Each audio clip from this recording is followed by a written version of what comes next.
obsession with black billionaires need to be studied. Because what?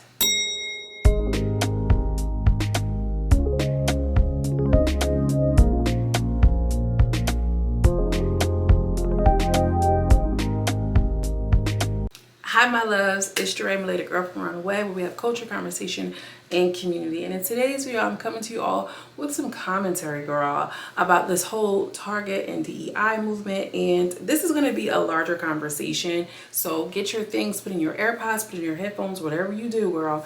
Get settled, get seated. We are going to be having the discussion, okay? It's time to have the talk, okay? Y'all, before I hop into my commentary though, make sure you like this video. It helps me get back into the YouTube algorithm. You know that I'm switching up my content styles. And so they ain't really trying to see it for me like that. You know what I'm saying? So I need you to come through and push me back on out there, okay? Say you gotta work it out, period. Let's go, let's get into it. We all know, and I'm gonna, first of all, disclaimer, I am not going to be able to say things that I want to say. So if you have a question or you're unsure about what it is that I'm saying, drop down in the comments. I'm going to answer. I'm going to respond to you because I know that I'm choosing my words very carefully, because the topics that I want to talk about, for whatever reason, keep getting flagged. Like if you've seen or if you have not seen, I posted a quick review, commentary about American Prime Evil Girl. They were saying that the thing was inappropriate for their viewers. I'm like, are you kidding me? And so like what happens in the algorithm is like the first hour or two is very, very critical. And because I had this like, mark on my video, so to speak, it like just didn't go anywhere. Like it just didn't get pushed out. And so I'm going to be very mindful of that moving forward.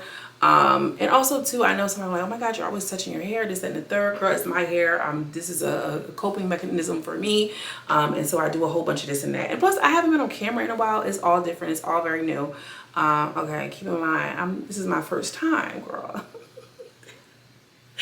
I'm systematic clearance, girl. My very first time. Question, comments, I'll answer. Code. Stay on code, stay locked in, boom. So when the whole rollback of the DEI incentives came out and Target was the first to come out and say, girl, chop, not on my watch. I think that we all kind of ran to social media and was in an uproar. Oh my gosh, we can't believe this.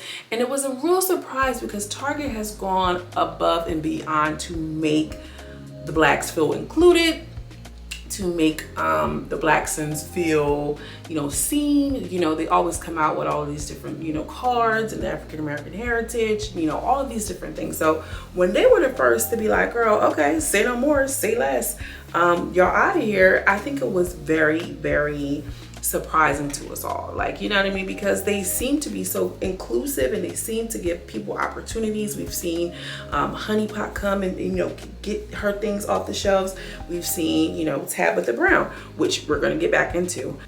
We've seen so many black creators, or even like there's this journal that I like, Blue Sky, but it's really kind of funded by this or created by this black woman. Every year I buy the same journal over and over because I just love the stationery sections or options at Target, and I typically always get the ones that are by this black woman. I don't know if you're into stationery and journals, and you probably know what I'm talking about, but yeah, like Target's that girl. You can go there, you can get your drinks, you can get your Starbies. The kids love it. They're like, oh mom, the store, because who really wants to deal with Walmart? And we were all gagged a bit. And so while everybody was running down to Costco, girl, let's go get our memberships at Costco, which I shop at Sam's anyway, because Costco is out the way for me. Although I hear it's cheaper, everybody was on the internet talking about Costco, talking about, let's get our memberships here. We're no longer supporting Target. We're not doing these things because they put it in our faces. Target has then doubled down and stopped carrying this specific brand of condoms that are black owned, that apparently like black people love, girl. It's been a whole bunch of things that they are just adamant on. Like they do not care. And it's clear. Tabitha Brown, who is partnered with Target to some however varying degree, posted this on social media.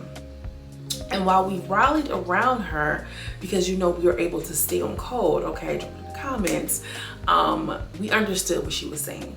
Later on, she comes out and makes a video basically saying like, girl, boycotting Target, it's gonna really hurt the people who have products and brands there.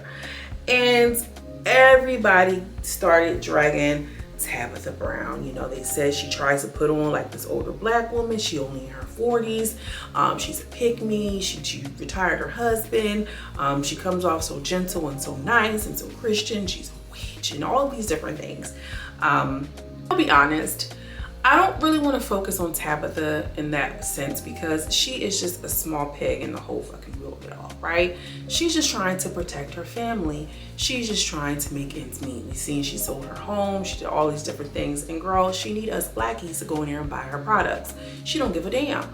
And it made me think about how comfortable we have gotten in this new way of living, in this new age, in this new era. And I want to talk about that today. I'm going to break this video down into 2 parts so you can kind of see where I'm going.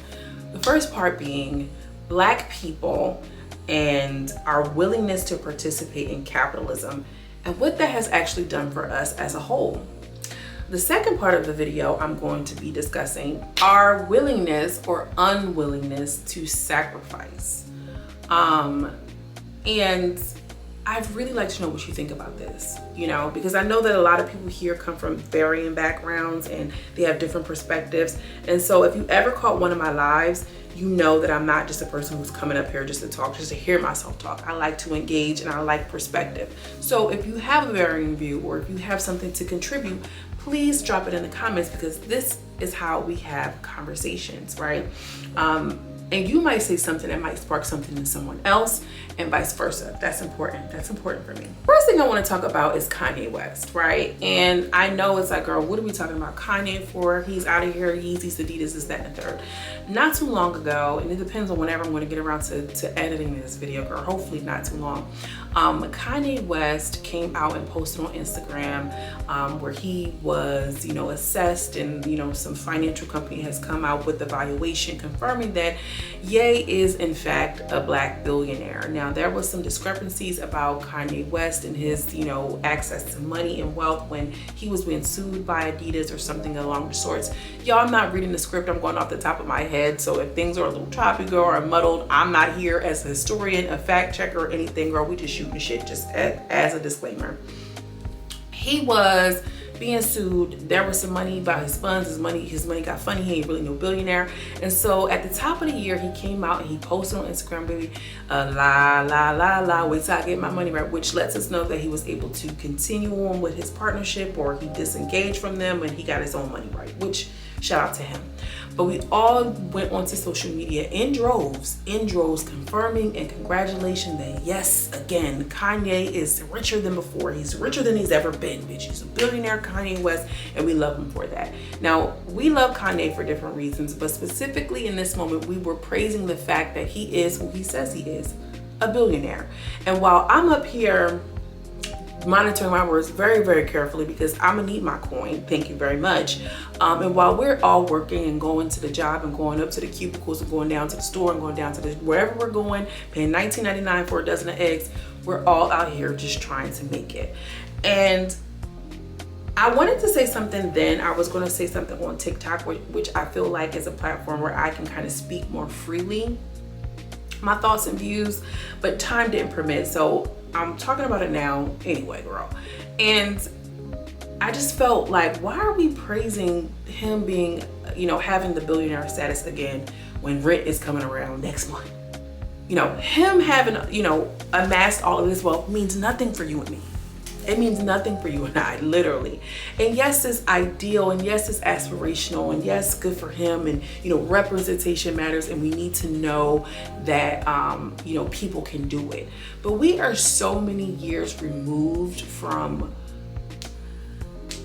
I want to say, hardcore segregation, and I'm saying that in air quotes. Okay, I'm saying it in air quotes. It's not for real, but you get what I'm trying to say.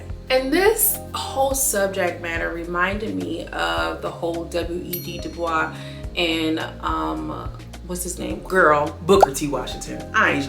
Listen, I'm trying to tell y'all, It reminded me of that debate, and basically they were like the black thought leaders at the time. Booker T. Washington, he emphasized like economic self-sufficiency, entrepreneurship, and vocational education for black people. You know, he felt like people needed to hone in on their skills with agriculture during like, you know, racial segregation and discrimination. He's like, you know, we needed people who could be trained on like owning property and like basically accessing their wealth through getting money. Get to the money fast, girl. Go get the money, go get the money. And he established like Tuskegee Institute, and you know, he was a real big proponent on like learning things in a vocational way. Focus on learning your skills.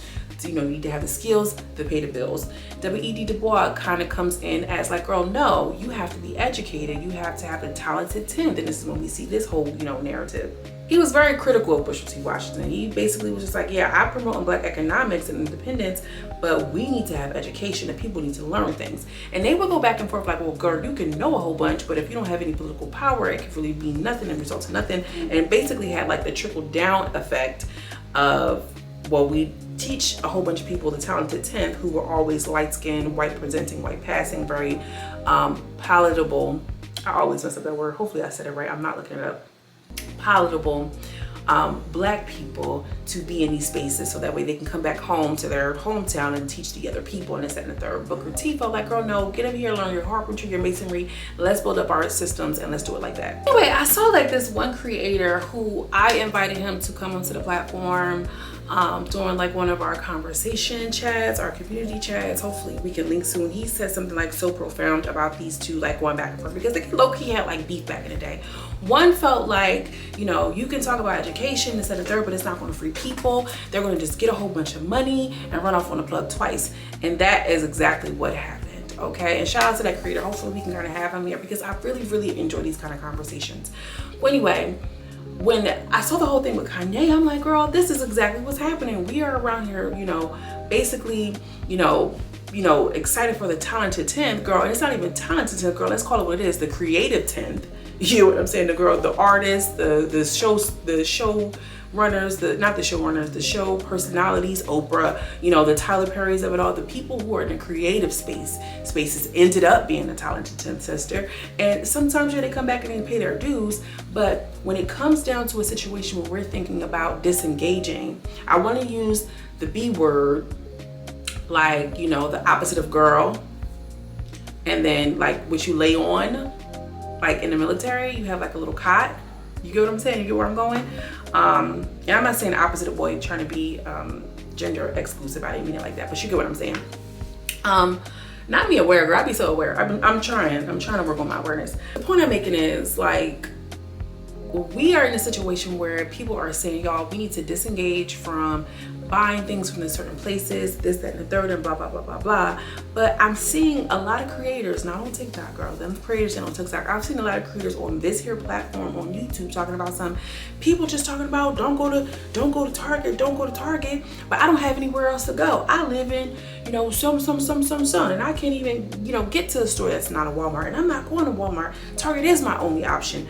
Which I get to. It brings me to the notion of, again, why are we out here selling someone else's wild success when people in real life cannot afford? Yes, we see LeBron build a school. Yes, Oprah has built a school over in South Africa for the girls, and I'm so happy for them. Nice gowns, beautiful gowns. But as a whole and as a collective, the only thing that black billionaires provide for us is inspiration, is a little motivation. Okay, and I'm gonna be quite honest with you, I don't feel that inspired. It makes me no different that Kanye is now billionaire status. What does that mean for me? You know, and again, we are no longer a time frame. I can even curl my hair, girl. We are no longer in a time frame when like, oh, well, this is the first black so-and-so, and this is the first black this.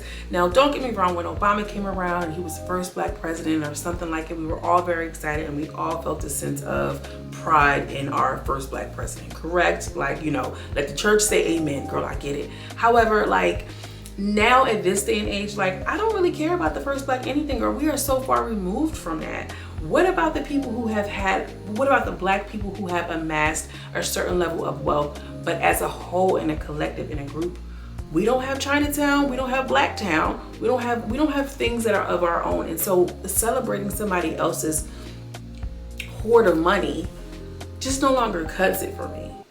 I mean, like, can we be for real? I mean, sure, yeah. I mean, like, great, good for you. You can do it. But honestly and truly, y'all, we been knew that we can do it. Have you been on these social media apps lately, girl? We are the blueprint. We are the ones that come through and make the dances hot, who does all of the inspiration, who they carry it over to the other side of the algorithm and get brand deals and sponsorships for us. We always been that. So we know that we can transmute that information and energy into something else is where I'm trying to go, sister. Okay? You picking up what I put down. Capitalism keeps us individualistic. It keeps us segregated. Okay, it keeps us, that's the real segregation. No, that's a bar. Capitalism is the real segregation. Okay? Keep my monies over here while I'm over here over in Calabasas with the white woman. You know, eating that Nobu and all my fineries, and you stay your black ass over there. Capitalism is the true segregation of it all, honestly, because it does not provide a space and opportunity for us to feel and have that sense of camaraderie and community. Much like back in the day, I don't know, like your mom used to say back in the day, we used to all come outside and clean our front porches and, you know, clean the environment, clean the area and sweep up the dirt and stuff on, you know, outside the sidewalk and clean your house because people cared about their community. People cared about their environment. People don't even give about what's going on outside as long as they got 100,000 people viewing their TikTok. Individualistic. The same applies for money. And so capitalism is not going to save us in the way that we think. Sure, you can afford your family a new lifestyle. You can, you know, go ahead and put your son and put your daughter in the best of the private schools, you know, give them and afford them all of these opportunities. Make them a Nepo baby. They can go off and marry another white person and then they can add to their lineage and you pass down the line. It's all going back to the white man anyway. Girl, no. It doesn't work. Those people that are hoarding wealth are not coming back to save you. That's all that's it. Moving on, let's get into the girlies who are unwilling to sacrifice. Now, I was listening to a very, very popular creator and we were talking about like, you know, we don't have the same access. We don't have the same, you know, we're not doing those days when they weren't riding the bus. We can't do those things. Like, you know, I really feel disheartened by those kind of conversations because truly we undervalue the buying power that we have. We undervalue the creative power that we have. We undervalue the beauty that we have. We undervalue all of these things when everybody else can see it on us. Truly. Would it really make a difference if I don't really shop up here? Like, what do you mean? You know, and here's the thing. So when people were like, you know, avoiding certain establishments during a certain time of, you know, history, when we were segregated as a country, Black people had Black stores. Black people had Black beauty salons. Black people had Black schools. Black people had Black dry cleaners. Black people had things. And so when integration happened, they completely just got rid of that and then we all integrated. And so now the white superior super like structure can decide if I'm going to shop with you or not. And so they all decide to just forget about this and I want to be so tight with this community. And they don't even patron those kind of businesses anymore anyway, you know? And so here we are, 2025, the most educated, having more access to wealth and all of these different things, and we don't have shit to show for as a community. So much so that we can't even say like, oh, we don't want to shop here. And during those times, those people had a community of where they could barter and they could buy things and get things. We don't even have that. And yes, and this is why these two things are connected. Because I'm not saying that Kanye should open up a grocery store. Actually, yes, I am. They opening up juice bars and Kevin Hart's failed restaurant and this and the third. Nobody thought to open up a grocery store because it's no longer like, you know, they don't see that I'm not Black, I'm OJ. And so when situations happen like this, we are not in position because we just don't view it as that. I don't view myself as a Black woman. I'm an American with $100 million in the bank, and you guys is better stay away from me while I hide in my castle in Nobu or in Calabasas. You know, so I really just want us to change the mindset of our buying power and who we are. And at the minimum, let's stop glorifying Black billionaires who really, you know, don't give a damn. You know, and if they did, then their interest and their actions would show and prove. And they wouldn't just be prancing around the next Kim Kardashian lookalike, spending money and starting a legacy that's going to look completely different than the little boy in Chicago. That's all I have. I'm curious to know what you think, you know. And then, oh, not to mention to all of these people who are sponsored by and in partnership with Target. This is what I wanted to mention. They're partnered by Target, but they had no rights to manufacture, and they possibly can't. They got them in a 360 deal. They possibly can't even take their product and go somewhere else. And even if they decided to do so, once their company is built up to a certain degree, a certain level, a certain capital, they sell it to the whites anyway. People don't do that. Other communities don't do that. They hold on to it and they pass it down, legacy. I can't go buy a beauty supply store anywhere. You couldn't, even if you had the money, you couldn't, because they wouldn't even sell, because they understand the importance of having something to pass down. While they were so easy to be like, oh, I don't want this, I don't want this, I don't want this. Oh, we were segregated. And as soon as they was able to come over and to integrate, they just completely, as a whole, as a people, we have completely taken away the pride in what it is to have ownership over something. We are so easy and so eager to wait and to look to have, oh, we should have white audiences. You know, it's easier when you have a white audience. Remember that girl on TikTok said that, Winnie, whatever her name is, and everybody was dragging her? What she was saying was, it's just easier, it's more money. That's because the idea and the notion has just been ripped away from us. And I'm just here to just wake it up a little bit. I'm here to just wake it up a little bit. Okay, and so let's support one another. Let's be nice to one another. Let's be kind to one another. And let's circulate what we have, more than our energy, more than our love. Because there's nothing like the love of Black people. There's nothing like the love and the kinship and the friendship of it is of a Black man and a Black woman. Or I don't want to just keep saying Black, but you know what I'm saying. Let's do the same thing with our coin. That too matters. I want to know what y'all think. Drop down in the comments. As always, I'm sending you much love and much light, and I'll see you in the next video. Peace.